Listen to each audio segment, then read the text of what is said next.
Oh hai, kembali lagi dengan saya Delsiana Rosni Botonis dengan NIM 2310013 kelas 3A Prodi Akuntansi. Di sini saya akan menjelaskan tentang rangkuman materi budaya lahan kering kepulauan dan pariwisata. Mari kita ikuti video selanjutnya. Nah, di dalam materi ini ada beberapa poin. Yang pertama, budaya masyarakat lahan kering di NTT itu terbentuk dari adaptasi terhadap masyarakat lingkungan yang keras.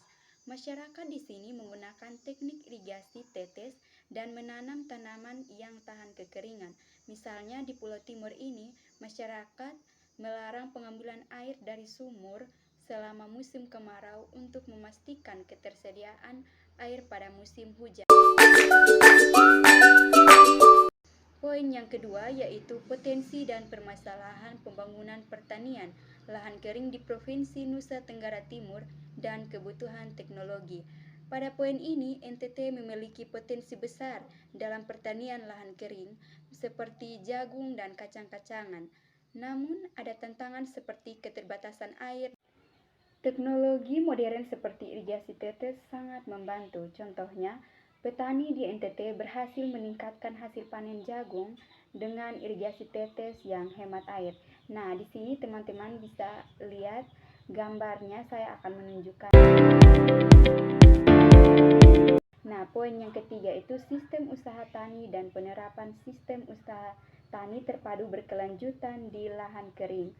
Nah, sistem usaha tani terpadu kombinasikan tanaman, ternak, dan kehutanan untuk saling mendukung. Seorang petani di Kupang sedang menanam jagung dan memelihara kambing. Sisa tanaman digunakan sebagai pakan ternak, sementara kotoran kambing menjadi pupuk organik. Yang keempat, sejarah peternakan di NTT. Peternakan di NTT memiliki sejarah yang panjang. Misalnya, sapi Bali yang tahan terhadap kondisi lahan kering telah dipelihara sejak masa kolonial Belanda. Sapi ini menghasilkan daging yang berkualitas tinggi. Nah, di sini ada fotonya. Yang berikut yaitu sumber daya perairan di NTT.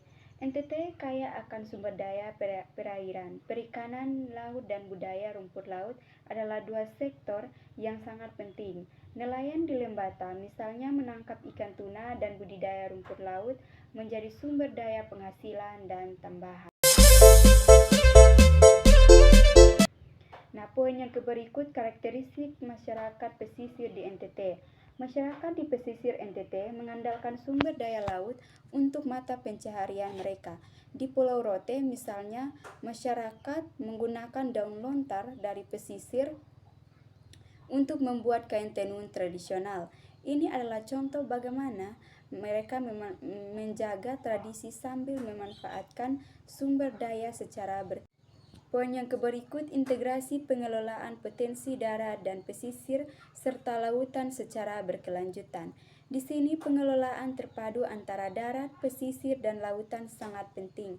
Di Kabupaten Alor ada program rehabilitasi hutan mangrove dan pengembangan ekowisata berbasis masyarakat yang membantu melestarikan lingkungan sekaligus meningkatkan pendapatan masyarakat. Poin yang berikut peluang bisnis pertanian lahan kering, pariwisata, dan sumber daya perairan. Di NTT memiliki berbagai peluang bisnis. Contohnya di Sumba, seorang wirausahaan mengembangkan usaha agrowisata yang menggabungkan kebun tanaman lokal dengan fasilitas homestay. Wisatawan dapat menikmati keindahan alam sekaligus belajar tentang pertanian lokal.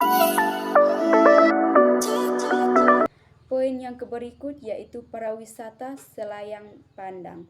Nah, pariwisata di NTT menawarkan keindahan alam dan kekayaan budaya yang unik. Wisatawan untuk menikmati trekking di pegunungan Kelimutu untuk menyelam di perairan Pulau Komodo. Yang berikut, siapa itu wisatawan?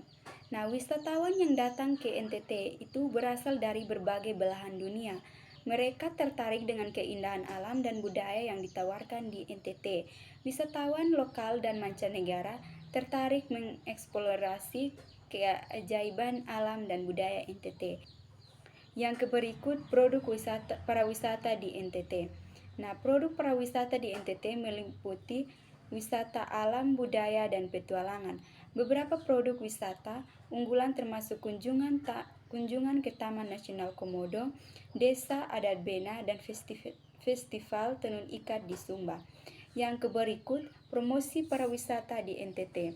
Promosi pariwisata di NTT dilakukan melalui kampanye digital dan pameran internasional.